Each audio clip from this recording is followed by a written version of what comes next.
अस्सलाम वालेकुम रहमतुल्लाहि। बैंक रिकंसिलिएशन स्टेटमेंट से कोई वाकफियत है? चले, है या नहीं?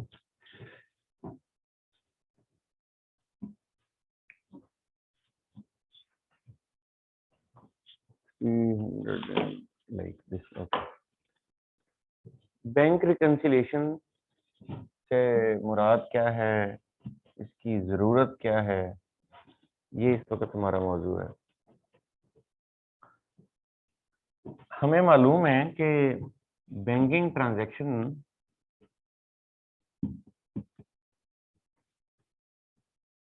में जो मोस्ट कॉमन आइटम्स होती हैं वो क्या होती हैं कि आप लोगों को पेमेंट्स करते हैं थ्रू चेक, या लोगों से आपने पैसे रिसीव किए होते हैं थ्रू चेक, और फिर वो पैसे आप बैंक में जमा करा देते हैं। इसके अलावा जो कॉमन ट्रांजैक्शन बैंक में आ रही होती हैं वो ये है कि बैंक अपने मुख्तलिफ तरह के चार्जेस ले रहा होता है। मिसाल के तौर पे आपने बैंक से पे ऑर्डर बनवा लिया, उसके वो पैसे आपसे चार्ज कर लेगा। आपने बैंक स्टेटमेंट निकलवा ली, उसके पैसे चार्ज कर लेगा। आपने कोई दूसरे शहर का चेक लॉन्च कर दिया, जमा करा दिया, उसकी कोई फीस ले लेगा। आपने कोई फॉरेन रेमिटेंस भेजनी है, उसकी कोई फीस ले लेगा। बाज़ औक़ात मुख्तलिफ चीज़ों पे टैक्स ट्रिगर हो जाता है, उस पर टैक्स काट लेगा। तो बैंक भी आपके अकाउंट पे बहुत सारे काम इस तरह के कर रहा होता है। तो ये 3 most common type of transactions हैं जो कि बैंक स्टेटमेंट से मुतल्लिक हैं कि पैसे बैंक में रिसीव हो रहे हैं, पैसे बैंक के ज़रिए पे हो रहे हैं, या बैंक पैसे हमारे अकाउंट से डिडक्ट कर रहा है या पे कर रहा है। अच्छा, इन इन तमाम और भी इसके अलावा छोटी-छोटी चीज़ें तो होती रहती हैं। इन तमाम एक्टिविटीज़ में इश्यू ये पैदा होता है कि हमारे और बैंक के ट्रांजैक्शन को रिकॉर्ड करने के दरमियान में एक गैप पैदा हो जाता है। मिसाल के तौर पे मैंने किसी को पेमेंट देनी है। मैंने कहा जी ये गाड़ी मैं खरीदना चाहता हूँ, ये गाड़ी कितने की है, सौदा हुआ 15 लाख रुपए में, बात तय हो गई। मैंने उसको 15 लाख रुपए का चेक काट के दे दिया कि ये आप चेक ले लीजिए। अब ये चेक जो मैंने 15 लाख का दे दिया है, मेरी किताबों में 15 लाख रुपए पे हो गया है। लेकिन क्या जिस शख्स को मैंने वो चेक दिया है वो फॉरेन बैंक में चला गया पैसे लेने के लिए? हो सकता है वो फॉरेन चला जाए, हो सकता है वो अगले दिन चला जाए, हो सकता है अगले दिन छुट्टी आ जाए, वो 2 दिन ठहर के चला जाए। तो ये मुमकिन है कि जब आप किसी को बैंक के ज़रिए पेमेंट करें तो वो पेमेंट फौरन से बैंक में से ट्रिगर ना हो। आपके ख्याल में एक आम रूटीन में किसी भी शख्स को जब हम चेक देते हैं तो उसका अगला स्टेप क्या होता है? वो उस चेक के साथ क्या सलूक करता है? उसको बैंक में से जाके कैश करवाता है। लेकिन हर चेक कैशेबल नहीं होता है। हर चेक ऐसा नहीं होता है कि उसको बैंक में ले जाएं और आज से कैश ले लें। 2 तरह से चेक्स इशू किए जाते हैं। ऐसे चेक जो कैशेबल होते हैं, यानी मैंने आपको चेक दिया, मिसाल के तौर पर मैंने अपने अकाउंट से आपको एक 20,000 का चेक दिया। आप मेरे बैंक में गए और जाके आपने कहा जनाब ये फलां साहब के साइन हुए हुए हैं, चेक है, पैसे थे 20,000। उन्होंने चेक लिया, साइन मैच किए कि साइन ठीक हैं, बाकी सब चीज़ें ठीक हैं, तो उन्होंने आपको 20,000 रुपये दिया और आप बाहर आ गए। एक दूसरी टाइप का चेक वो है, मैंने आपको वो चेक 20,000 का दिया, आप बैंक में गए, आपने कहा जनाब इसके पैसे दे दूंगा? नहीं, इसके पैसे हम कैश में आपको नहीं दे सकते। हाँ, ऐसा हो सकता है कि आपका किसी बैंक में अकाउंट होगा, आप जाएं, जाके उस बैंक में ये चेक जमा करा दें। वो बैंक हमसे राब्ता करेगा, हम खुद उस बैंक को पैसे दे देंगे और वो आपके अकाउंट में पहुंच जाएंगे। तो पैसे आपको बाय कैश नहीं मिलेंगे, through bank to bank transfer मिलेंगे। सो मेरे बैंक से पैसे आपके बैंक में जाएंगे और आपका बैंक वो आपके अकाउंट में डाल देगा। अब आप अपने अकाउंट से कैश निकलवा लें, लेकिन डायरेक्ट ये कैश नहीं मिलेगा। ठीक है, इस तरह के चेक को क्रॉस चेक कहा जाता है। ये जो क्रॉस चेक होता है, ये काउंटर पे, बैंक के काउंटर पे कैश नहीं हो सकता, इसको सिर्फ अपने अकाउंट में ही जमा कराया जा सकता है। सो बिजनेसेस यूजुअली प्रेफर करते हैं कि वो पार्टीज को पेमेंट क्रॉस चेक के जरिए से करें। इसकी तीन बड़ी वजूहात कही जा सकती हैं। नंबर 1, ये लीगल रिक्वायरमेंट भी होती है।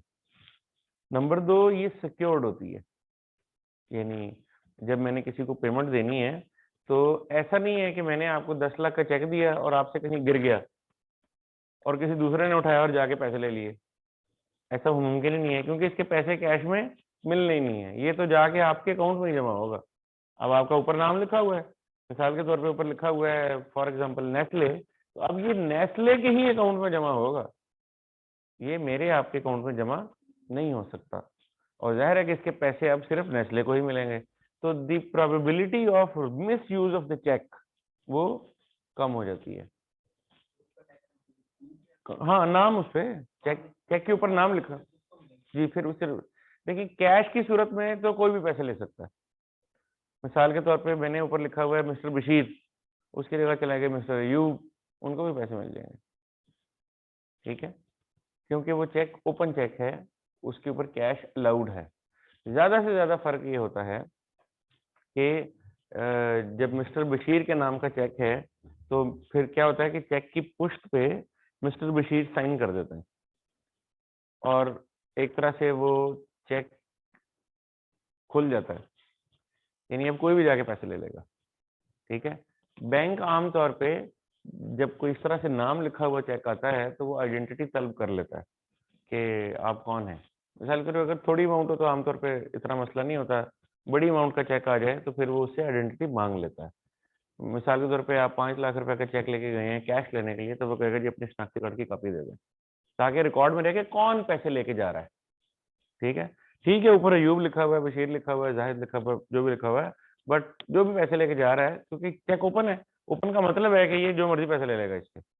तो ये जिसको बाज़ औक़ात बेरर भी आप कह देते हैं, बेरर का मतलब होता है जिसके पास होगा, बेरर जो जो बेर कर रहा है, जो कैरी कर रहा है, जो पकड़ के लाए, जिसके हाथ में ये चेक है ना उसको पैसे दे दो। तो ऐसे चेक्स में रिस्क होता है कि अगर ये चेक गुम हो जाए, छिन जाए, गिर जाए, तो कोई दूसरा इसको कैश करा सकता है। हाँ, जिस तरह मैंने कहा कि ज़्यादा बड़ी अमाउंट हो तो बैंक थोड़ा कॉशियस होता है, तो वो उसकी आइडेंटिटी वगैरह माँग लेगा, कोई इस तरह की चीज़ कर लेगा। बाज़ औक़ात वो पीछे अकाउंट होल्डर को कॉल भी कर देता है कि जी आपके अकाउंट का चेक आया है 25 लाख रुपए का, मिस्टर फलाँ आए हैं, तो ये पैसे दे दें। तो आप कहते हैं हाँ जी, दे दें। तो आपने कह दिया दे दें तो वो दे देगा। अगर आप कहते हैं कि नहीं ये तो मैंने दिया था फलाने को, ये कौन आ गए पैसे, इसको नहीं दें पैसे, तो फिर मामला खराब हो सकता है। ज़ाहिर है जो लेने आया है अगर वो किसी गलत तरीके से लेने आया था तो वो फँस सकता है। दूसरा तरीका जो मैंने आपको बताया वो है क्रॉस चेक का। क्रॉस चेक में क्या होता है कि एक चेक जो है मिसाल के तौर पे ऐसा चेक है, मिसाल के तौर पे ये चेक है, तो उसके ऊपर ऐसे 2 लाइनें लगा दी जाती हैं, किसी भी जगह। यहाँ लगा दें, यहाँ लगा दें, आई मीन उसके ऊपर 2 लाइनें कहीं पे लगा दी जाती हैं, तो वो चेक क्रॉस चेक बन जाता है। इसका मतलब है कि अब ये ऐसा चेक है जो कि काउंटर पे कैश नहीं होगा, सिर्फ और सिर्फ इसके पैसे अकाउंट के जरिए ही मूव होंगे। अब मुझे क्या करना है, अब मैंने आपको 25 लाख का चेक दिया, अब आप अपने बैंक में जाएंगे और ये जमा करा देंगे, फिर आपका बैंक वो मेरे बैंक को भेजेगा और कहेगा जी ये पार्टी ने चेक जमा कराया है। मेरा बैंक वेरीफाई करेगा कि हाँ ये चेक जाली तो नहीं है, साइन ठीक है, गलत है, क्या है, पैसे बैंक में हैं नहीं है। जब सारी इसकी तसल्ली हो जाएगी तो वो पैसे इस बैंक से उस बैंक में ट्रांसफर हो जाएंगे। वो बैंक देखेगा कि अच्छा हमने एक 25 लाख का चेक भेजा था, 25 लाख उधर से आ गया है, तो वो उसको वहां से आपके अकाउंट में डाल देगा। तो आपको शाम 2 दिन बाद 3 दिन बाद मैसेज आ जाएगा कि आपके अकाउंट में इतने पैसे जमा हो गए हैं। अब इस जुमले में से शायद आपने एक बात नोटिस कर ली है कि 2 दिन 3 दिन के बाद आपको ये मैसेज आ जाएगा कि पैसे आपके अकाउंट में आ गए हैं। इसका मतलब ये हुआ कि चेक जमा कराने और पैसे एक्चुअली वसूल होने के दरमियान में 2-4 दिन का गैप हो सकता है। जाहिर है एक दिन में गया, जाके मैंने अपने बैंक में चेक जमा करा दिया, अगर वो टाइम से जमा हुआ था तो उसी दिन, अगर वो देर से जमा हुआ था तो अगले दिन वो बैंक वो चेक दूसरे को भेजेगा, फिर वहां वसूल होगा, फिर वो उसको चेक करेगा, फिर वो प्रोसेस करके पैसे ट्रांसफर करेगा, फिर अगले दिन ये उसको कोई आपके अकाउंट में डालेगा, तो 2-3 दिन दरमियान में पड़ गए हैं। एज्यूमिंग के दरमियान में कोई छुट्टी नहीं आई, अगर छुट्टी आई है तो 2 दिन उसके भी पड़ गए, सैटरडे संडे ऑफ आ गया तो अब इसका मतलब है 4 दिन पड़ गए हैं। तो एक बिजनेस ने आज वो 25 लाख रुपए का चेक जब जारी किया तो उसने तो एंट्री डाल दी है। क्या एंट्री डाली है? Vehicle debit, bank credit. ऐसे हमने किताबें भी, आप शुरू में आपने जितने भी सवाल किए, हम क्या करते थे कि फलां चीज खरीदी है पेड थ्रू चेक, तो क्या एंट्री डालते थे? फलां चीज debit, bank credit. Bank credit करने का क्या मतलब है कि बैंक से तो पैसे 4 दिन बाद निकल रहे हैं। अब मैंने आज लिख लिया है कि बैंक से पैसे निकल गए हैं, लेकिन एक्चुअली ये पैसे 4 दिन के बाद निकलेंगे मेरे अकाउंट से, क्योंकि वो प्रोसेस है। अच्छा, और ये 4 दिन बाद भी तब निकलेंगे जब जिसको मैंने चेक दिया वो फौरन बैंक में जमा कराने चला जाए। हो सकता है वो चेक जेब में लेके फिरता रहे, उसको टाइम ही नहीं मिल रहा, वो कह रहा अच्छा यार मैं अब इधर फंसा हुआ हूँ, मुझे तो इमरजेंसी इस्लामाबाद जाना पड़ गया है, मैं उधर चला गया हूँ, मैं फलानी जगह चला गया हूँ, वापस आया हूँ, हफ्ता चेक उसकी की दराज में पड़ा हुआ है, वापस आके जमा होगा। इसका मतलब पैसे तो अब 10 दिन बाद निकलेंगे। तो यू डोंट नो कि जब आप किसी पार्टी को चेक देंगे तो वो पार्टी सेम डे चली जाएगी या 4 दिन बाद जाएगी, महीने बाद जाएगी, पता नहीं क्या होगा। इसका मतलब है there will be a gap between the moment जब मैंने एंट्री रिकॉर्ड की and the moment when actually bank से पैसे निकले। अच्छा, अब इस गैप वाले पीरियड में मेरी बुक्स में जो बैंक का लेजर होगा वो जो बैलेंस बताएगा और जो बैंक में एक्चुअली बैलेंस आ रहा होगा वो फर्क होगा। मसलन फर्ज कीजिए कि मेरे अकाउंट में 50 लाख पड़ा हुआ है और मैंने किसी को 20 लाख का चेक दिया है और मैंने एंट्री डाल दी व्हीकल डेबिट बैंक क्रेडिट। अब मेरा लेजर बैंक का क्या बताएगा? 30 लाख रुपए। अब अगर शाम को मैं बैंक फोन करके पूछूं यार मेरे अकाउंट में पैसे कितने हो गए? 50 लाख रुपए, क्योंकि वहां से तो अभी 20 निकला नहीं है। अब मैंने कहा कि यार 50 लाख रुपए होना नहीं चाहिए, काट लो फटाफट। बैंक से पता नहीं लगता है गलती हो गई है, गलती से कोई पैसे डाल बैठा है, फटाफट काट लो पैसे। वो मेरे ही पैसे हैं असल में, जो अभी तक निकले नहीं है क्योंकि चेक दिया हुआ है। अब अगर फर्ज करें कि मैं फटाफट निकलवा लेता हूँ पैसे, मैं कहूँगा ओहो हो दा लग गया, फटाफट काट लो पैसे, तो मैंने जाके खुद ही में गया, जाके कैश का चेक लिखा और कैश निकलवा लिया, जो एक्स्ट्रा 20 लाख रुपए है, तो नतीजा क्या निकलेगा? 2-4 दिन में वो 20 लाख वाला पहुंच जाएगा। तो फिर पता लगेगा ओहो ये तो क्या हुआ। तो जाहिर है कि इतना बेवकूफ तो कोई भी नहीं होता। तो जाहिर है कि आपको ये मालूम होना चाहिए कि मेरा बैंक का लेजर और बैंक में एक्चुअल कैश डिफरेंट होगा। क्यों? क्योंकि कोई ना कोई चेक ऐसा होगा जो अभी तक ट्रांजिट में फिर रहा होगा, मैंने किसी को दे दिया है, बैंक से पैसे अभी तक नहीं निकले हैं। अच्छा जी,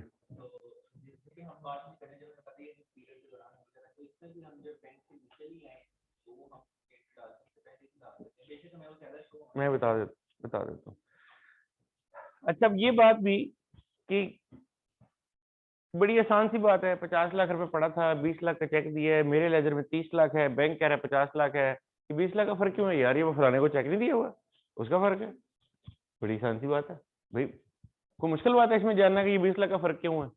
इसलिए है कि वो 20 लाख का चेक दिया हुआ है। नाउ इमेजिन के आपने इस तरह के कोई 150 चेक जारी किए हुए और इन 150 में से हो सकता है कोई 35 चेक पहुंच गए हों और बाकी कोई 115 चेक अभी 2-4 दिन ठहर के पहुंचेंगे, या उन 115 में से भी हो सकता है कि 20-25 चेक ऐसे हैं जो से पहुंचेंगे, क्योंकि मिसाल के तौर पे हमने चेक बना के वो कोरियर में डाल दिया है, अभी ये कोरियर पहले जाएगा पार्टी के ऑफिस, यानी मसलन मैंने कराची की किसी पार्टी को पेमेंट देनी थी तो मैंने चेक बनाया और लिफाफे में डाला और कोरियर कर दिया। अब पहले 2 दिन में तो चेक कराची पहुंचेगा, फिर वो पार्टी बैंक में जमा कराएगी, फिर बैंक में से बैंक टू बैंक ट्रांसफर होगी, इसका मतलब है हफ्ता पड़ गया दरमियान में। कोई चेक अगले दिन निकल जाएगा, कोई चेक 4 दिन में निकलेगा, कोई चेक 8 दिन में निकलेगा। इन द मीन टाइम मैं और चेक जारी कर चुका हूँ, मैंने 150 चेक दिए थे ना, उनमें से कुछ निकल गए हैं, कुछ निकल रहे हैं, कुछ अभी पता नहीं कब निकलेंगे। इन द मीन टाइम मैं 15 चेक और जारी कर दिए, अगले दिन 20 और जारी कर दिए, अगले दिन फिर 25 और जारी कर दी। मैं तो रोज पेमेंट कर रहा हूँ, मेरा तो कारोबार चल रहा है, मुझे तो रोजाना बहुत से लोगों को पैसे देने होते हैं, लेने भी होते हैं। तो अभी तो ये देखें कि अगर आपके फ्रीक्वेंट पेमेंट्स हैं और अगर एक हफ्ते में फॉर एग्जांपल आपके कोई 200-250 चेक जारी होते हैं तो you will lost the track कि किसके पैसे आ गए हैं, किसके निकल गए हैं, किसके अभी निकलने हैं।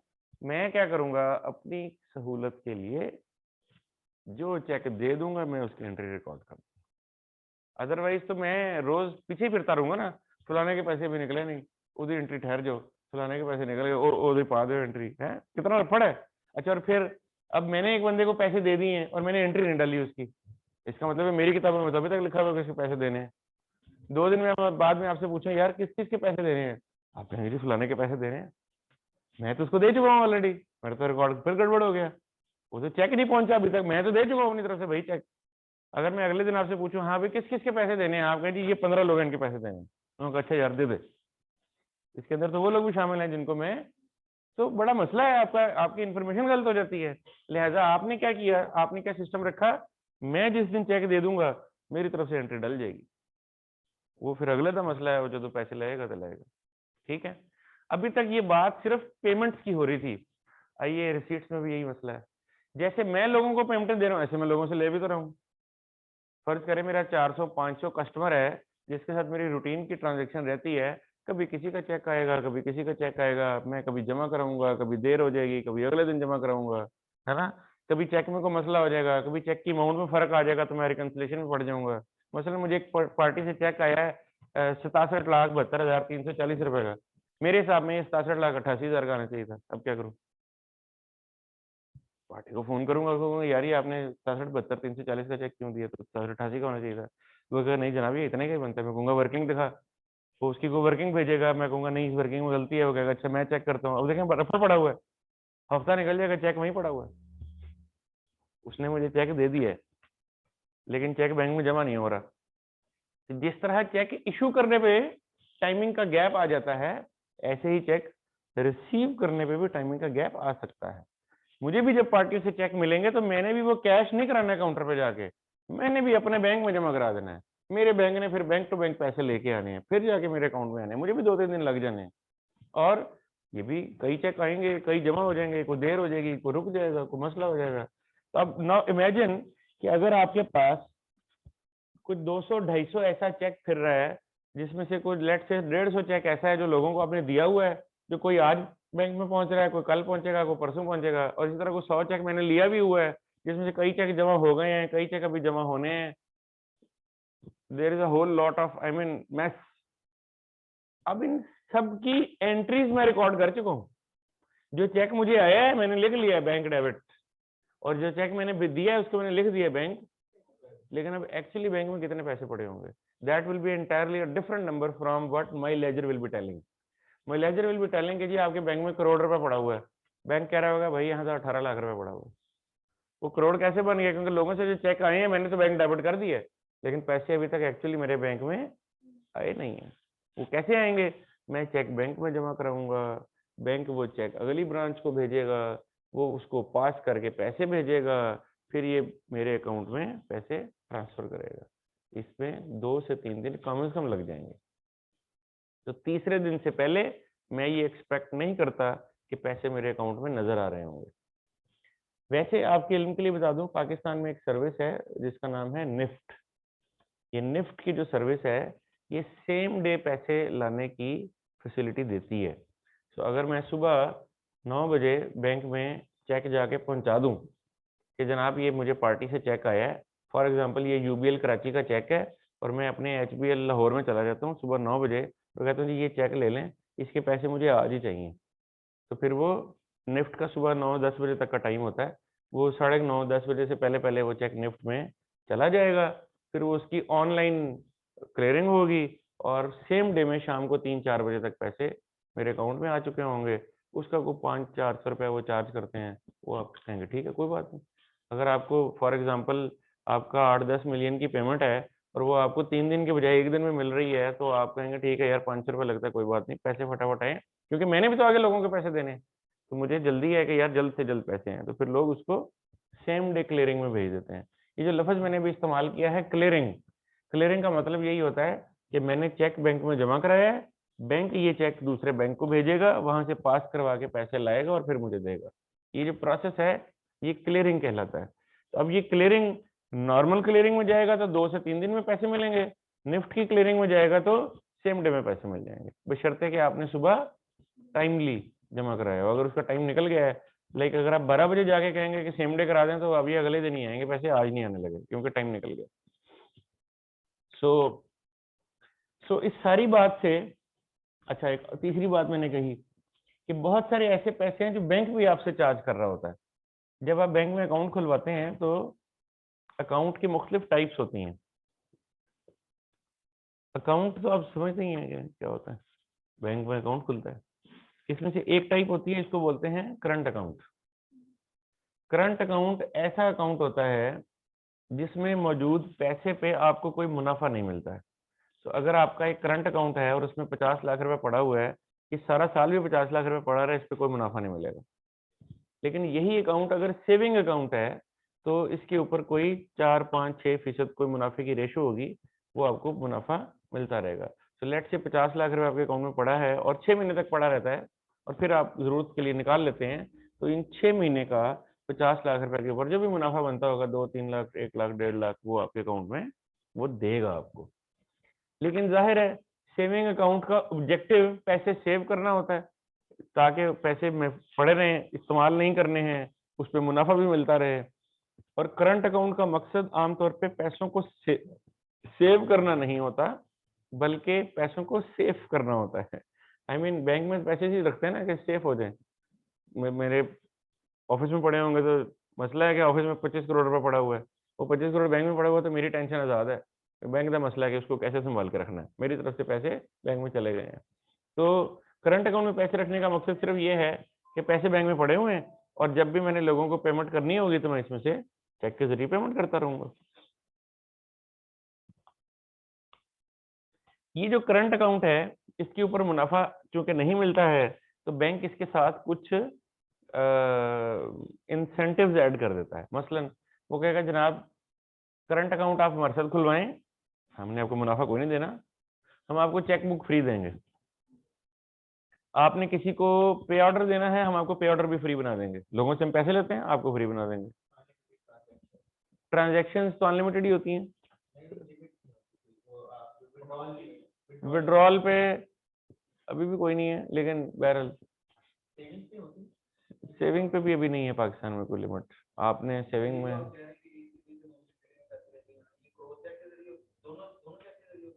क्या मतलब, उसमें तो क्या होता है ना, देखें, ये जब एक बैंक से दूसरे बैंक में पैसे आते हैं ना, ये फिजिकली नहीं आते हैं, इलेक्ट्रॉनिकली आते हैं। जैसे आप ऑनलाइन बैंकिंग के थ्रू बिजली का बिल पे कर देते हैं, तो आपने को फिजिकली तो नहीं बापडा को पैसे दिए होते। किस मकसद के लिए? पैसे मंगवाने से आपकी क्या मुराद है? आपके ही अकाउंट है किसी दूसरी ब्रांच में, और आपका ही अकाउंट है किसी दूसरे शहर में भी, ठीक है। अब आप कैसे कैसे मंगवाएंगे? तो उसके लिए तरीकाकार क्या हो सकता है? एक तरीकाकार ये हो सकता है कि उस, मसलन आपका एक अकाउंट है, फर्ज कर लें मुल्तान में, मुल्तान की किसी ब्रांच में आपका अकाउंट है, लेट से हबीब बैंक में, और एक आपका अकाउंट है इधर लेट से फैसल बैंक में लाहौर में। एक तरीका तो ये है कि आपके पास मुल्तान वाले यानी हबीब बैंक वाले अकाउंट की चेकबुक होगी ना, उसके ऊपर अपना ही नाम लिखें, ठीक है, अपना नाम लिखें, 5 लाख रुपया अमाउंट लिखिए, साइन किए, और फैसल बैंक में अपने अकाउंट में जाके जमा करा दिया वो चेक, ठीक है। अब फैसल बैंक वाला खुद ही वो हबीब बैंक को भेजेगा, और वहां से इलेक्ट्रॉनिकली फंड मंगवाएगा और इधर ट्रांसफर कर देगा, तो आपके उस अकाउंट से पैसे इस अकाउंट में ट्रांसफर हो जाएंगे, ठीक है। दूसरा तरीका ये है कि ऑनलाइन बैंकिंग ले लें, खुद मोबाइल से बैठ के ट्रांसफर कर लें ठीक है, उसमें अकाउंट ऐड कर लें, उसकी HBL की ऑनलाइन बैंकिंग ले लें, उसमें अपना फैसल बैंक वाला अकाउंट ऐड करें, फ्यू क्लिक्स पे पैसे उधर से इधर ट्रांसफर हो जाएंगे।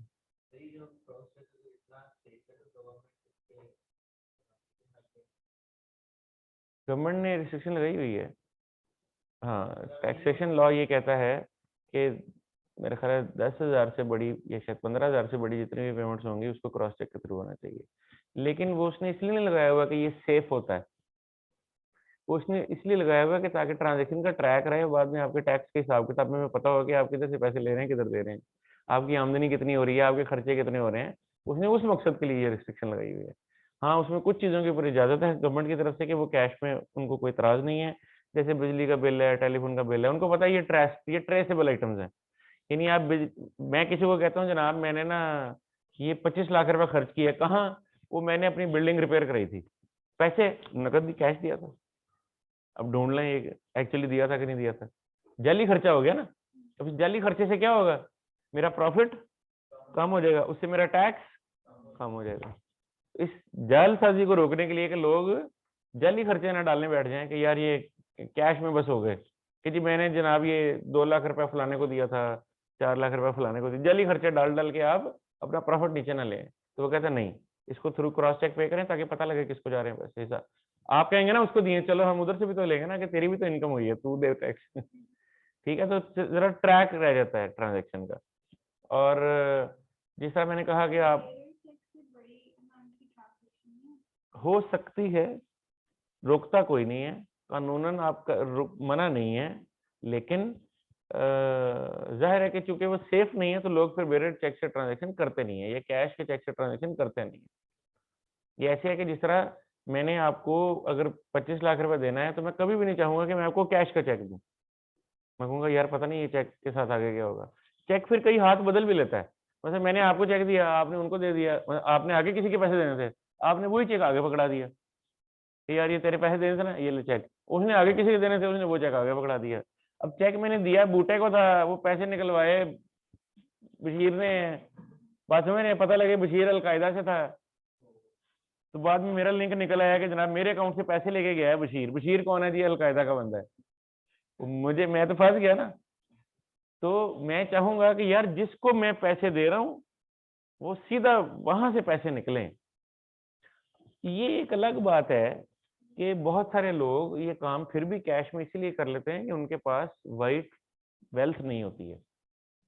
उनके पास वाइट वेल्थ से मुराद है ऐसी वेल्थ जो टैक्स में डिक्लेयर्ड हो, वो नहीं होती है। उनके पास अनडिक्लेयर्ड एसेट्स होते हैं। फिर उस वो कहता नहीं मैं पेमेंट कैश में करूंगा। वो कोई प्रॉपर्टी खरीदने जाएगा, वो कहेगा जी ये सौदा हो गया 5 करोड़ का, पेमेंट नगद। क्योंकि उसके पास 5 करोड़ रुपया डिक्लेयर्ड टैक्स में है नहीं।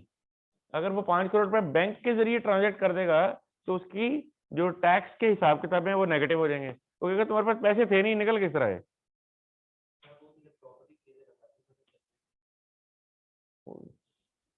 हर प्रॉपर्टी डिक्लेयर थोड़ा होती है, हर प्रॉपर्टी अपने नाम पे थोड़ी होती है। तो कोई ना कोई सीन चलाएंगे ना, जाहिर है जिसने 2 नंबरी करनी है वो करेगा ना। दही बल्ले वाले के अकाउंट से 2 अरब निकल सकता है तो प्रॉपर्टी नहीं खरीदी जा सकती, कोई मसला नहीं है, दुनिया में बड़ा काम हो रहा है। तो फिर वो कैश कैश में ही ट्रांजेक्ट करना पसंद करते हैं। फिर एक और चीज भी है ना, देखें अब मसलन इसको समझिएगा। आपने एक प्रॉपर्टी है, वो 25 करोड़ की प्रॉपर्टी है, आपके पास टैक्स में वाइट कैश नहीं है अवेलेबल। आप कहते हैं यार इस तरह करो, 20 करोड़ रुपए मैं आपको नकद दूंगा, 5 करोड़ का मैं आपको चेक दूंगा। एग्रीमेंट आपने 5 करोड़ का बनाना है। अब प्रॉपर्टी एक्चुअली खरीदी 25 में है, लेकिन डॉक्यूमेंट कितने का बना है? 5 करोड़ का। वो मैंने बैंक के थ्रू दी है, प्रॉपर्टी मेरे नाम भी हो गई, मेरे नाम पे ही है, पेमेंट भी थ्रू चेक हो गई, और कितने से रिकॉर्ड हुई? 5 करोड़ से। एक्चुअली कितने की है? 25 करोड़ की। बाकी के पैसे क्या ही दे दिए। कल को सेल करेंगे तो उस पर गेन आएगा तो उस पर टैक्स लग जाएगा ना, इसलिए आप इस तरह नहीं करेंगे। कल को आप बेचते हुए भी यही हरकत करेंगे। 5 करोड़ वाली आप बेचेंगे, 30 करोड़ की लिखवाएंगे 6 करोड़।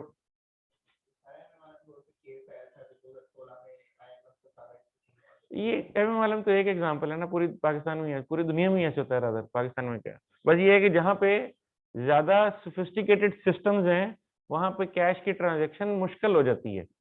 बट देखे ना दुनिया में क्या, क्राइम कौन सी जगह पे नहीं है दुनिया में? कौन सा ऐसा मुल्क है जहाँ क्राइम नहीं है?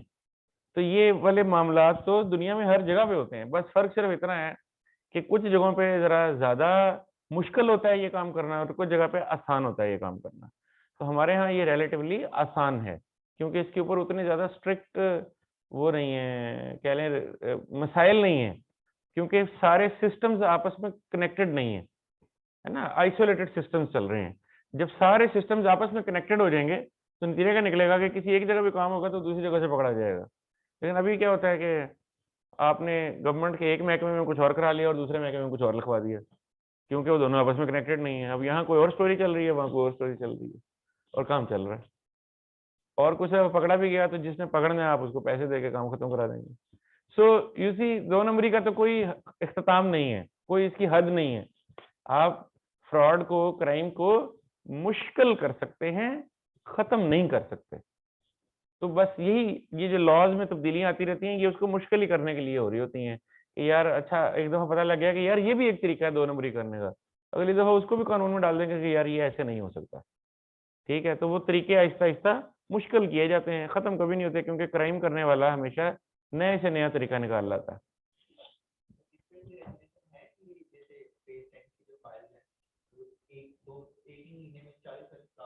कोई रेगुलेशन नहीं है, कोई रेगुलेशन नहीं है।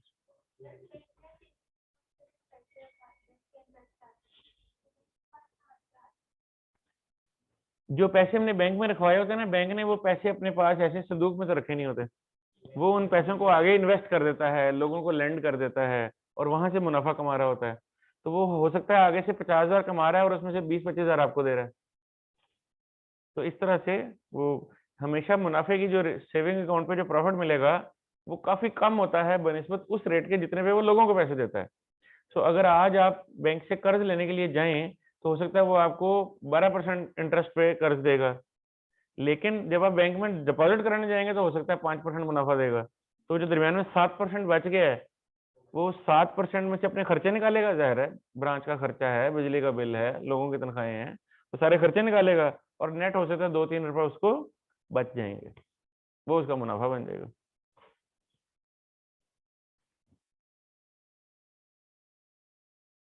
इसीलिए बैंक की ख्वाहिश ये होती है कि वो ज्यादा से ज्यादा करंट अकाउंट में पैसे रखे, क्योंकि करंट अकाउंट पे उसे मुनाफा नहीं देना। तो अब अगर एक करंट अकाउंट में पैसे आए हैं 50 लाख रुपया और वो उसने आगे किसी को कर्ज दे दिया है तो 10-12% पे, तो इधर तो उसने जीरो देना है। ज्यादा से ज्यादा चेक फ्री है, पे ऑर्डर फ्री है, रेमिटेंस फ्री है, कुछ फलानी सर्विस फ्री है, मंथली स्टेटमेंट फ्री है ना, इस तरह की कुछ चीजें फ्री लगी हुई होंगी, उसकी कितने की कॉस्ट होगी।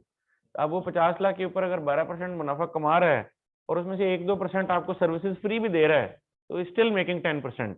उस 10% में से खर्चे खुर्चे निकाल के he'll make like 5%, तो उसको पैसे बच ही रहे होंगे इसमें।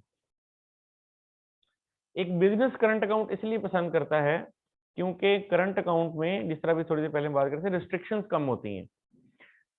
By the way cash withdraw करने पे सेविंग अकाउंट में भी आज की तारीख में बैंकों में कोई लिमिट लगी नहीं हुई है।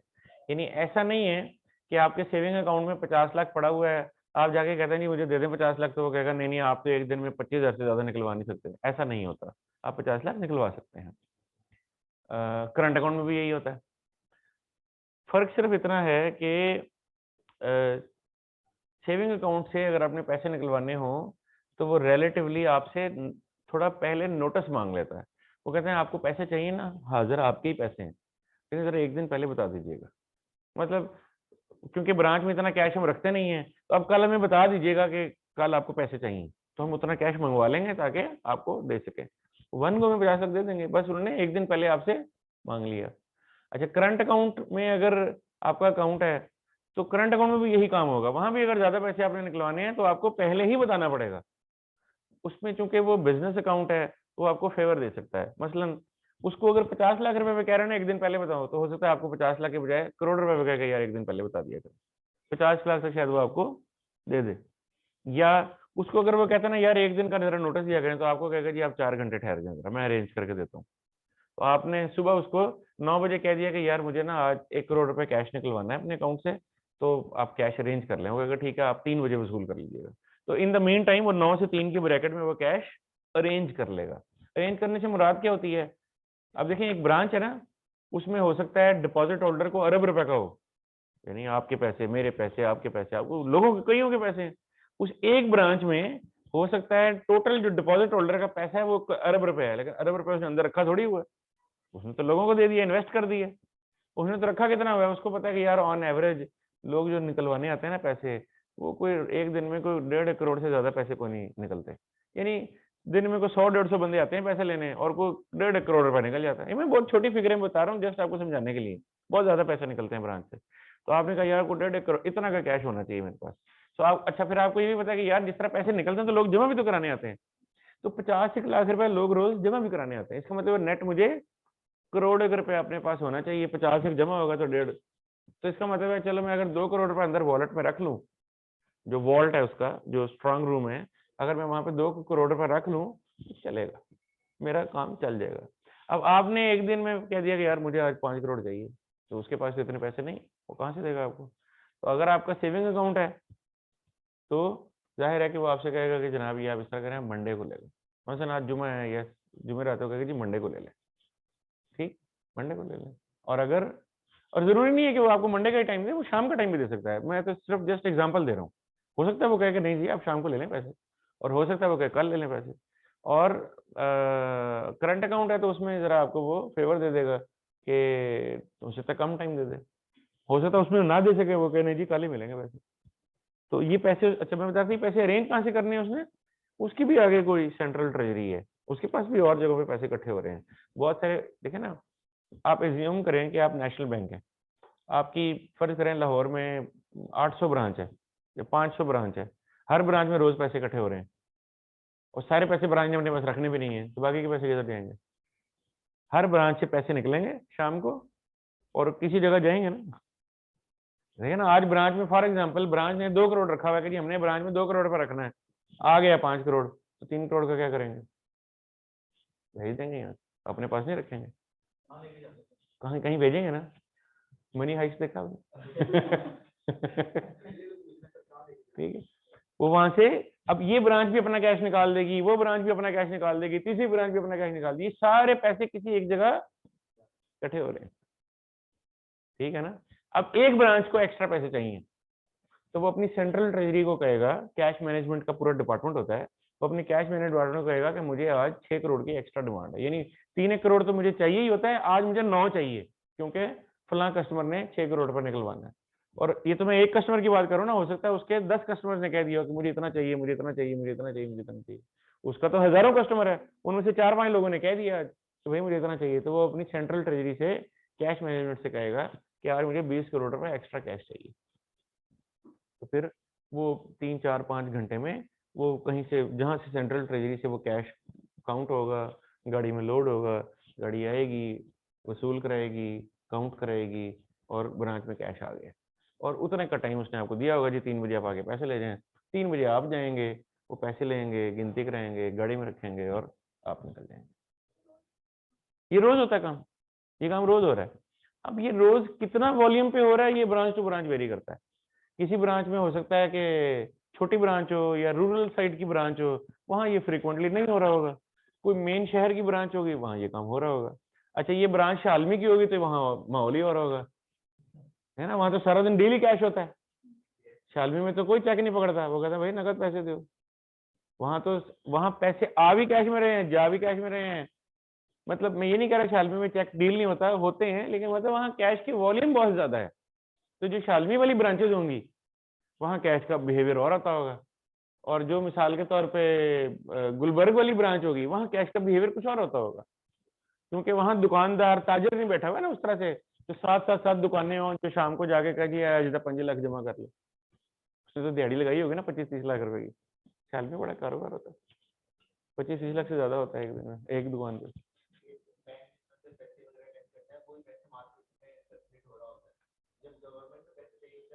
वो नहीं, वो भी, ये बैंकों से जो पैसा गवर्नमेंट को भी जा रहा होता है, यही बैंकों से पैसा गवर्नमेंट को भी जा रहा होता है। गवर्नमेंट ऑफ पाकिस्तान का सबसे बड़ा डेट लोकल बैंकों से लिया हुआ। ये तो फॉरेन डेट हम कहते हैं ना, ये जो 100 अरब डॉलर का लोन कहते हैं आप, 100 है कितना, 104 है पता नहीं, $100 बिलियन प्लस का लोन है जो हम कहते हैं जी हमारा इतने अरब डॉलर का लोन है, ये एक्सटर्नल डेट है। जो फॉरेन करेंसी लोन डेट है, लोकल डेट भी है, जो आपने अपने लोकल बैंकों से लिया हुआ है, वो काउंट नहीं होता। वो काउंट इसलिए नहीं होता क्योंकि वो लोकल से लिया हुआ है, लोकल में देना है, उसके ऊपर कोई एक्सटर्नल इम्पैक्ट नहीं है। जो आपने डॉलर में लोन लिया हुआ है उसका रफड़ है, वो वापस भी डॉलर देने हैं। यहाँ तो आपने लिए भी रुपए हैं, दिए भी रुपए हैं। ये प्राइस बॉन्ड भी आपका लोन ही है, और क्या है, प्राइस बॉन्ड के पैसे गवर्नमेंट को मिलते हैं, है ना। नेशनल सेविंग स्कीम्स हैं, उसके पैसे गवर्नमेंट को मिलते हैं। स्टेट बैंक के टी बिल्स हैं, उसके पैसे गवर्नमेंट को मिलते हैं, वो गवर्नमेंट का लोन है। लोन लेने का अंदाज है, बाहर का डेट छोड़े, अंदर का डेट बहुत ज्यादा है। तो ये बैंक भी इन्वेस्ट कर देते हैं ना। मिसाल के तौर पे टी बिल स्टेट बैंक ने जारी कर दिए 40 अरब रुपए के, इन्हीं बैंकों ने खरीद ली, 40 अरब रुपये हुकूमत को चला गया। ये 40 अरब कहाँ से आया? ये आपने मैंने बैंक में जमा कराया था, ये वही पैसे हैं जो बैंक ने आगे टी बिल्स में डाल दिए।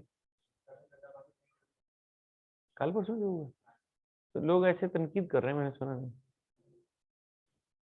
कह रहे हैं कि कोई सही गवर्नर ला दे, बंदा ठीक नहीं है। क्या बात, क्या कह दिया उसने?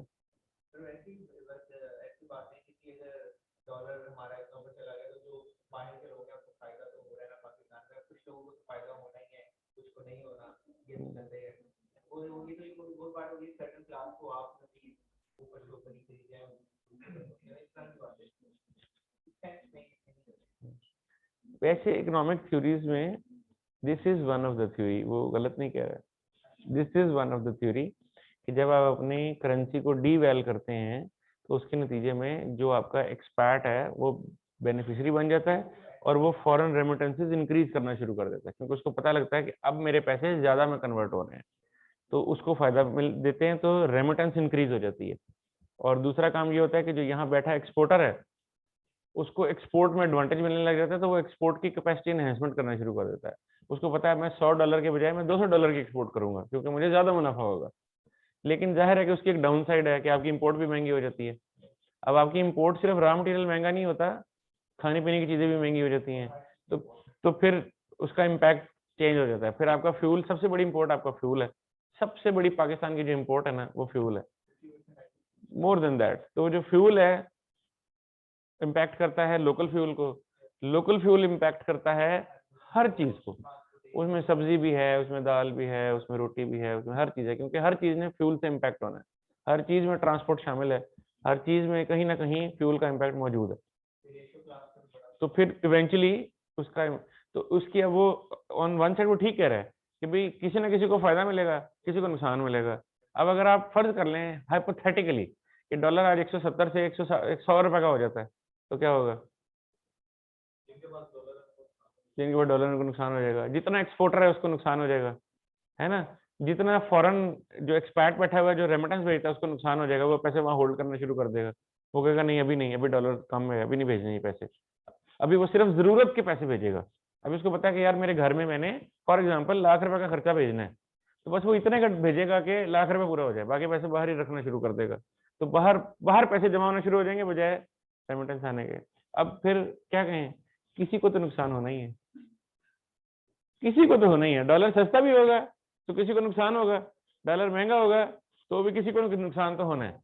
अब ये गवर्नमेंट तय कर रही है कि किसको नुकसान होना चाहिए और किसको नहीं होना चाहिए। तो ये उनकी अपनी एक फिलॉसफी है कि वो ये समझते हैं कि ब्रॉडर पिक्चर में उनको ये ऐसे ही करना है, ये उनकी मर्जी है।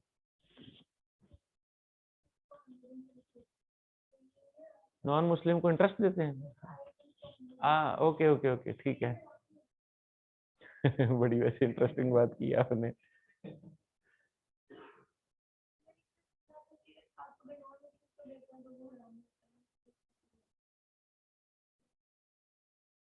ये इसके ऊपर पूरा लेक्चर चाहिए, इसके ऊपर काफी मसले मसाइल हैं, लेकिन इंटरेस्ट का इस बात से कोई ताल्लुक नहीं है कि वो मुस्लिम से है या वो नॉन मुस्लिम से है।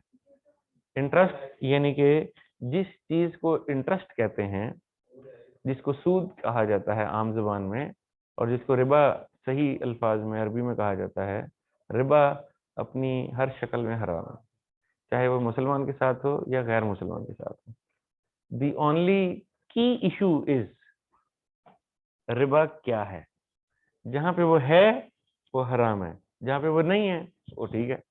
अब हमारे यहाँ जो मेरी इस पे नाकिस तहकीक है वो ये है कि हमने ऐसी चीजों को भी रिबा में डाल दिया है जो रिबा नहीं है।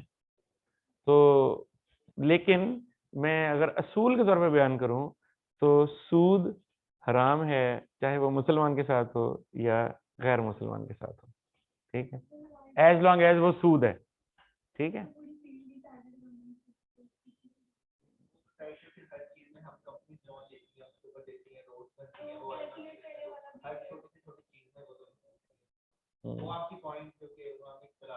हम्म हम्म तो ये जो हमारी सारी फील्ड है ये सूद के इर्द गिर्द नहीं घूमती है, सूद के इर्द गिर्द नहीं घूमती है। हम और भी बहुत काम करते हैं, और भी बहुत सारे काम करते हैं। और अगर मसलन कभी आपको इत्तेफाक हो, अगर आप मेरे साथ ऑफिस में बैठ जाएं, मेरे ऑफिस में बैठ जाएं, तो आप सुबह से लेकर शाम तक देखेंगे कि मे बी मुझे आधे घंटे से ज़्यादा इस किस्म के किसी काम का मौका नहीं मिलता। मेरा ऑफिस इत्तेहाद ग्रुप है, अपर माल पे ऑफिस है मेरा। So majority of the day goes into managing things rather than doing these kind of things. तो बहरहाल, लेकिन ये जो आपके ज़हन में ख्याल है ना कैलकुलेशन वाला, ये भी ऐसे नहीं है जैसे कि इसको समझा जाता है। इसकी परसेप्शन भी डिफरेंट है। कि जब हम कहते हैं ना कि सूद को लिखने वाला भी साथ हिस्सेदार है, ये लिखने वाले से मुराद ये कैलकुलेशन करने वाला मेरी अंडरस्टैंडिंग में नहीं होता। ये भी एक 7 people who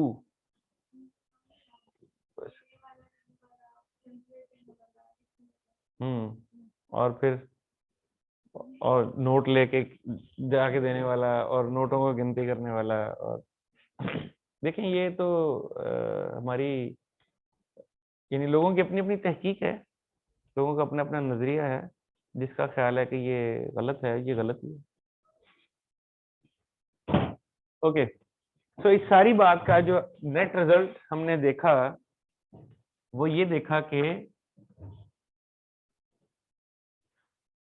मेरे लेजर में, जो मेरा बैंक का लेजर है और बैंक के पास जो रिकॉर्ड है उसमें फर्क होता है, क्योंकि हम अपने पास जो एंट्रीज रिकॉर्ड कर चुके हैं हमने उसकी रोशनी में देखना है कि मेरे लेजर में क्या बैलेंस आ रहा है। और वो लेजर का बैलेंस मसलन बता रहा है कि मेरे पास बैंक में 48,46,000 रुपया होना चाहिए। हो सकता है कि अगर मैं बैंक से पूछूं तो वो कहे जनाब आपके अकाउंट में तो इस वक्त 25 करोड़ 52 लाख रुपया पड़ा हुआ है। ये दरमियान में इतना बड़ा फर्क क्यों आ गया है? क्योंकि मुख्तलिफ तरह की ट्रांजेक्शन हुई हैं जिसमें टाइमिंग डिफरेंस आ गया है। ये टाइमिंग डिफरेंस क्यों पैदा हो गया है उसकी वजह मैंने आपको बताई है। एक नॉर्मल तरीकाकार है जिसमें चेक्स का इशू होना और चेक्स का रिसीव होना एक वक्त का काम है, और फिर पैसे एक्चुअली मेरे अकाउंट में पहुंचना या मेरे अकाउंट से निकलना ये एक दूसरा काम है। चेक रिसीव होने से चेक के पैसे मेरे अकाउंट में पहुंचने के दरमियान में जो फर्क है, या चेक इशू होने से पैसे मेरे अकाउंट से निकलने के दरमियान में जो फर्क है, उसकी वजह से मेरा और बैंक का बैलेंस टैली नहीं करता है। तो मेरी लेजर्स में कुछ और बैलेंस आ रहा होता है और बैंक के लेजर्स में कुछ और बैलेंस आ रहा होता है। और जी, एक्रूअल का कॉन्सेप्ट, ये एक्रूअल कॉन्सेप्ट का ही कॉन्सिक्वेंस है, यू आर राइट। लेकिन यहाँ एक बड़ी इंटरेस्टिंग बात यह है कि ये एक्रूअल कॉन्सेप्ट ही हम फॉलो कर रहे हैं और ये एक्रूअल कॉन्सेप्ट ही बैंक फॉलो कर रहा है। दोनों में से कोई भी गलत नहीं कर रहा है। फर्क सिर्फ ये है कि दरमियान में जिस बंदे को चेक दिया है वो चेक लेके जाएगा बैंक में तो पैसे आएंगे ना। वो चेक ही नहीं लेके गया तो बैंक को कैसे पता लगेगा कि अगर आज मैं आपको एक चेक दे देता हूँ 1 लाख रुपए का और वो चेक आप बैंक में लेके ही नहीं जाते 1 महीना, बैंक को कैसे पता लगेगा कि मैंने किसी को लाख रुपए का चेक दिया हुआ? बैंक को तो तभी पता लगेगा जब वो चेक लेके बैंक में चले जाएंगे। आप कहेंगे जनाब ये लो दो लाख रुपए, तो बैंक उस वक्त कहेगा अच्छा एक पेमेंट आई है, उसको चेक करेगा, पैसे देगा और अपने पास रिकॉर्ड कर लेगा। तो बैंक अपने हिसाब से ठीक रिकॉर्ड कर रहा है, हम अपने हिसाब से ठीक रिकॉर्ड कर रहे हैं, लेकिन दरमियान में ये फर्क पैदा हो रहा है। और जो तीसरी चीज मैंने कही थी बैंक चार्जेस की, कि जैसे हमने कहा सेविंग अकाउंट पे या करंट अकाउंट पे मुख्तलिफ तरह के चार्जेस होते हैं, तो बैंक ये चार्जेस भी काटता रहता है हमारे अकाउंट से, हमें बता के नहीं काटता, बस काट लेता है। ठीक है, मिसाल के तौर पे आपने को पेमेंट करनी है और आप बैंक के पास जाके कहते हैं जी मुझे पे ऑर्डर बना के दे दें। जैसे आप कभी आपने कहीं पे ऑर्डर से पेमेंट की है? किसको? गाड़ी की पेमेंट। और कभी को फीस दी हो पे ऑर्डर के थ्रू? घर खरीदा पे ऑर्डर के थ्रू। ठीक है, और कभी बाज का तो आपने एनटीएस वगैरह टेस्ट देना हो या इस तरह के, तो वो कहते हैं जनाब इसकी 200 रुपये फीस का पे ऑर्डर भेज दें। इस तरह के ये, तो ये पे ऑर्डर बनवाने पे पैसे लगते हैं, वो 250-300 रुपये बैंक लेता है बनाने का। तो ये पैसे अब आप बैंक से, जब मैं अकाउंट होल्डर हूँ ना, एक तो है कि मैं वैसे ही चला गया हूँ बैंक में, मैं कहता हूँ जनाब मेरा अकाउंट कोई नहीं है आपके पास, लेकिन पे ऑर्डर बना दें। वो कहते हैं दो पैसे। आपको कहते हैं जी ये लें 10,000 रुपया, साथ ये 250 रुपये फीस लें और मुझे पे ऑर्डर बना दें। ठीक है, वो आपका भी सारा डिटेल लेगा, आपका शनाख्ती कार्ड ये वो जिसको देना है उसकी भी डिटेल लेगा और आपको पे ऑर्डर प्रिंट करके दे देगा और चार्जेस नकद आपसे ले लेगा। लेकिन अगर मैं बैंक में अकाउंट होल्डर हूँ तो फिर मैं उसे क्या कहूँगा, मैं कहूँगा यार मेरे अकाउंट से तुम 10,000 भी काट लो और मेरे ही अकाउंट से वो 250-300 जो भी तुम्हारे चार्जेस हैं वो भी काट लो और मुझे पे ऑर्डर बना दो। अब जब मैं बैंक को एप्लीकेशन दूंगा, मैंने एप्लीकेशन साइन करके दे दी कि पे ऑर्डर दे दें, बैंक ने मुझे पे ऑर्डर दे दिया और खुद ही पैसे काट लिए वो जो 250-300 रुपये चार्जेस थे। मुझे आज स्टेटमेंट चाहिए, मैंने बैंक को कहा मुझे स्टेटमेंट जारी कर दो, उसने मुझे स्टेटमेंट दे दी और जो उसका 20-40-50 रुपये काटने थे उसने मेरे अकाउंट से काट लिए। मैंने कोई दूसरे शहर का या दूसरे मुल्क का चेक आया था वो मैंने जमा करा दिया और बैंक ने उसको प्रोसेस किया और उसके ऊपर 200-300-500 रुपए के चार्जेस थे उसने काट लिए। वो मुझे बता के नहीं काट रहा, वो बस काट रहा है। एटीएम से पैसे निकाले, मैंने पैसे काट लिए। तो ये चार्जेस वो बैंक लगाता ही रहता है। आपने आपका ओवरड्राफ्ट हो गया, बैंक ओवरड्राफ्ट हो जाता है। ओवरड्राफ्ट समझते नहीं, ओवरड्राफ्ट क्या है कि उससे ज्यादा पैसों की आपको इजाजत दे देता है। सो फर्ज कीजिए कि आप एक करंट अकाउंट रखते हैं, आपका रूटीन में बैंक में कोई 2-3 करोड़ रुपए पड़ा रहता है, पैसे आते जाते रहते हैं। आप कहते हैं यार मेरा तुम्हारे साथ इतना कारोबार है, मैं इतने पैसे जमा कराता हूँ, इतने पैसे यहाँ मैं काम करता हूँ तुम्हारे साथ, मुझे ना 50 लाख रुपए का अलाउ कर दो कि अगर कभी मेरे पास पैसे खत्म भी हो जाए तो तुम मुझे 50 लाख रुपए तुम दे दोगे, यानी लोन हो जाएगा। अब ये हो गया। अब फर्ज कीजिए मेरे अकाउंट में 2.25 करोड़ पड़ा हुआ है और मुझे किसी को 2.5 करोड़ की पेमेंट करनी है, तो मैं चेक 2.5 करोड़ का लेके भेजूंगा, बैंक पे कर देगा। वो कहेगा अच्छा इसको 50 लाख तो एक्स्ट्रा मैंने लॉ किया हुआ है, तो 2.25 पड़ा हुआ है तो ये तो 2.25 करोड़ तक निकलवा सकता है, 2.5 करोड़ का चेक आया है वो पास कर देगा। अब जैसे ही 2.5 करोड़ मेरे अकाउंट से निकलेगा तो वहां क्या बैलेंस हो जाएगा, -25 लाख। यानी पहले 2.25 करोड़ पड़ा था, 2.5 निकला तो -25 लाख का बैलेंस हो गया। -25 लाख क्या कहलाएगा, ओवरड्राफ्ट, कि मैंने ज्यादा पैसे निकाल लिए हैं। अब ये ओवरड्राफ्ट लोन है, इस पे वो इंटरेस्ट चार्ज करेगा। अब फर्ज कीजिए कि एक हफ्ते तक ये 25 लाख नेगेटिव रहा, एक हफ्ते बाद कहीं से मेरी पेमेंट आ गई 1.5 करोड़ की, मैंने बैंक में जमा करा दी। जैसे ही मैंने 1.5 करोड़ जमा कराया, बैंक का 25 लाख नेगेटिव खत्म हो गया और 2.25 करोड़ मेरा पैदा हो गया और इंटरेस्ट चार्ज होना बंद हो गया। अब एक हफ्ते का इंटरेस्ट चार्ज हो गया है, वो मेरे अकाउंट से काट लेगा। अब ये इस तरह से वो पैसे मेरे अकाउंट से काटता रहता है, पर डे चार्ज होता है, तो ये वो पैसे मुझसे काटता रहेगा और मुझे नहीं पता। मुझे कैसे पता लगेगा, मुझे ऐसे पता लगेगा कि मैं किसी दिन उससे तफसील मांग लूंगा कि भाई मेरे अकाउंट में कितने पैसे हैं। वो कहेगा जी आपके अकाउंट में है 40 लाख रुपया, मेरा हिसाब कह रहा है 47 लाख होना चाहिए, तो हो सकता है उसने कोई पैसे डिडक्ट किए हुए हैं। तो मैं उससे कहूंगा अच्छा यार जरा मुझे तफसील भेजो इसकी। वो मुझे 47-40 लाख रुपए का लेजर प्रिंट करके या ईमेल कर देगा। मैं उसमें देखूंगा तो पता लगेगा अच्छा 6 तारीख को उसने फलां चीज का 3,000 काट लिया, 8 तारीख को उसने फलां चीज का 500 काट लिया, फिर फलां चीज का इतना काट लिया। तो मुझे पूरे महीने में पता लगा कि जी 45,000 रुपए के उसने चार्जेस काटे हुए। ठीक है, तो मैं क्या करूंगा, उस 45,000 की एंट्री रिकॉर्ड कर लूंगा। जब रिकॉर्ड कर लूंगा तो मेरा और बैंक का बैलेंस टैली हो जाएगा। लेकिन अगर अभी मैंने उसको रिकॉर्ड नहीं किया तो मेरे और बैंक के बैलेंस में फर्क आ रहा है, क्योंकि मैंने चार्जेस रिकॉर्ड नहीं किए, बैंक ने रिकॉर्ड कर लिए हैं। इसी तरह कुछ चेक वो हैं जो मैंने इशू किए हैं और मैंने रिकॉर्ड कर लिए हैं, लेकिन बैंक में अभी तक पहुंचे ही नहीं, उसने रिकॉर्ड कोई नहीं किए। इसी तरह कुछ चेक हैं जो मैंने बैंक से, जो मुझे लोगों से आए हैं और मैंने बैंक में जमा करा दिए हैं, मैंने रिकॉर्ड भी कर लिए हैं कि पैसे बैंक में जमा हो गए हैं, लेकिन एक्चुअली बैंक में पैसे आए नहीं है, क्योंकि बैंक ने अभी आगे भेजे हुए हैं। जब उसको वहां से पैसे आएंगे तो मेरे अकाउंट में डालेंगे, आए कोई नहीं है। अब इतनी बहुत सारी चीजों की वजह से फर्क आ जाता है कि मेरे और बैंक के बैलेंस में कोई, यानी ईस्ट और वेस्ट का फर्क नजर आ रहा होता है। हम कहते हैं यार ये इतना होना चाहिए, बैंक कहता नहीं यहाँ तो बैलेंस ही कुछ और चल रहा है। तो फिर हमें क्या करना पड़ता है, हमें दोनों को मैच करना पड़ता है। फिर हम क्या करते हैं, हम अपना लेजर सामने रख लेते हैं और बैंक से बैंक का लेजर मंगवा लेते हैं। भाई बैंक ने भी तो मेरा लेजर खोला हुआ है ना, तो बैंक से बैंक का लेजर मंगवा लेते हैं और हम अपना लेजर सामने रख लेते हैं और एक एक फिगर टिक करना शुरू कर देते हैं। हम कहते हैं अच्छा मैंने बैंक में 20 लाख जमा कराया और इधर भी 20 लाख जमा हो गया, यानी बैंक में नजर आ रहा है कि 20 लाख जमा हुआ है और मैंने भी जमा कराया है। तो अच्छा ये 20 मैंने भी रिकॉर्ड कर लिए, बैंक ने भी रिकॉर्ड कर लिए। अच्छा ये 18 लाख हमने निकलवाया, ये मैंने भी रिकॉर्ड कर लिए, ये बैंक ने भी रिकॉर्ड कर लिए। तो ये 23 लाख मैंने जमा कराया, इधर आ ही नहीं रहा। इसका मतलब है ये अभी तक क्लियर नहीं हुआ, ये फर्क है, एक फर्क पकड़ लिया मैंने। अच्छा, फिर इधर देखा तो उसने मुझे 38,000 रुपए का इंटरेस्ट चार्ज किया हुआ था 7 दिन का, तो मैंने कहा अच्छा ये मैंने नहीं रिकॉर्ड किया हुआ, ये दूसरा फर्क पकड़ लिया। इस तरह से मैं जो चीजें मैच हो जाएंगी वो मैच हो जाएंगी, और जो चीजें रह जाएंगी ये वो चीजें हैं जिनकी वजह से मेरे और बैंक के दरमियान में फर्क आ रहा है। इस फर्क को जब मैं आइडेंटिफाई कर लूंगा तो एक पेज में समरी बना लूंगा। मैं लिखूंगा कि अच्छा मेरे पास लेजर में बैलेंस आ रहा है 70,000, बैंक के पास बैलेंस आ रहा है 2.5 लाख रुपया, इनके दरमियान में फर्क की ये 6 चीजें थी मैंने ढूंढ ली हैं। आओ इन 6 चीजों को मैं अपने पास रिकॉर्ड करता हूं। नहीं, बैंक भी गलती कर सकता है लेकिन मोस्टली वो राइट होता है। बैंक गलती कर सकता है बट मोस्टली बैंक का लेजर ठीक होता है।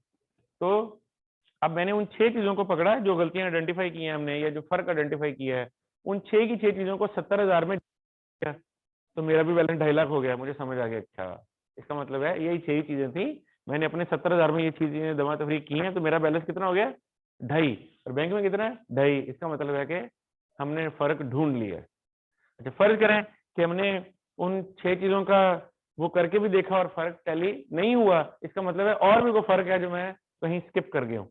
मैं दोबारा से एक एक आइटम टिक करूंगा दोबारा से, और फिर देखूंगा कि क्या चीजें रहेंगी। तो हो सकता है एक 7वीं चीज भी पकड़ी जाए कि हाँ ये एक चीज थी मैंने ली नहीं थी।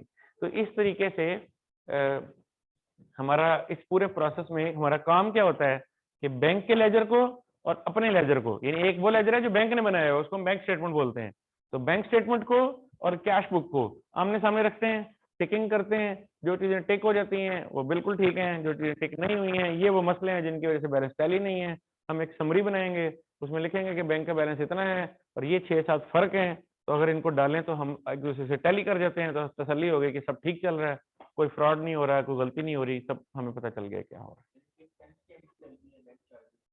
गलती, जी बिल्कुल गलती है। तो ये चीज है जिसको बैंक रिकंसिलिएशन कहा जाता है। रिकंसिलिएशन का मतलब होता है दो चीजों के दरमियान फर्क को तलाश करना, दोनों को एक दूसरे के मुताबिक करना। तो एक दूसरे के मुताबिक करने के लिए हम पहले फर्क तलाश करते हैं और फिर उसको कर देते हैं। ठीक है, नेक्स्ट में हम इसके साथ कुछ न्यूमेरिकल एक्चुअली करके देखेंगे कि ये काम एक्चुअली कैसे किया जा रहा होता है। ठीक है, थैंक यू वेरी मच।